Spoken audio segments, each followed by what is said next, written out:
சர்வதேச கப்பல் போக்குவரத்துக்கு அச்சுறுத்தலாக விளங்கும் ஈரானை பலவீனப்படுத்தும் நோக்கில் அமெரிக்க இராணுவம் ஈரானின் முக்கிய துறைமுக நகரங்கள் மீது சரமாரி தாக்குதல்களை நடத்தியுள்ளது. குறிப்பாக பண்டார் அப்பாஸ் மற்றும் புஷர் ஆகிய பகுதிகளில் உள்ள ஈரானிய கடற்படை மற்றும் விமானப்படைகளை குறிவைத்து இந்த தாக்குதல் நடத்தப்பட்டுள்ளது. இதில் அணுமின் நிலைய பகுதியில் பலத்த வெடிச்சத்தம் கேட்டதாக கூறப்படுகிறது.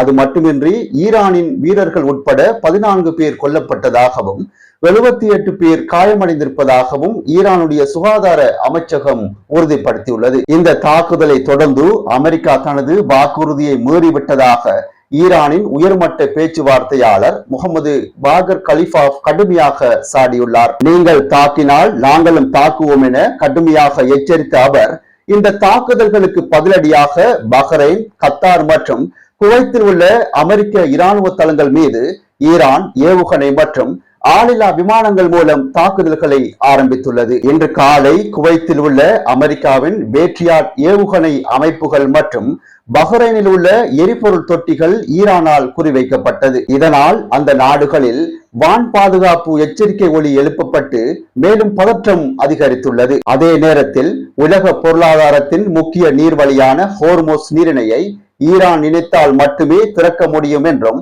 அமெரிக்காவின் அச்சுறுத்தல்களுக்கு ஒருபோதும் பயப்பட போவதில்லை என்றும் ஈரான் கடுமையாக சாடியுள்ளது. இதற்கு பதிலளித்த அமெரிக்க அதிபர் டொனால்ட் ட்ரம்ப் சர்வதேச கப்பல்கள் மீது ஈரான் நடத்திய தாக்குதல்களுக்கு பழிவாங்கவே இந்த நடவடிக்கை எடுத்ததாக கூறியிருந்தார். மேலும் ஈரானின் ஆக்கிரமிப்பு நடவடிக்கைகள் தொடருமானால் நிலைமை இன்னும் மோசமாகலாம் என எச்சரித்த டொனால்ட் ட்ரம்ப் இதன் மூலம் அமெரிக்கா ஈரான் போர் நிறுத்த ஒப்பந்தம் அதிகாரபூர்வமாக முறிந்திருப்பதாகவும் தெரிய வருகிறது.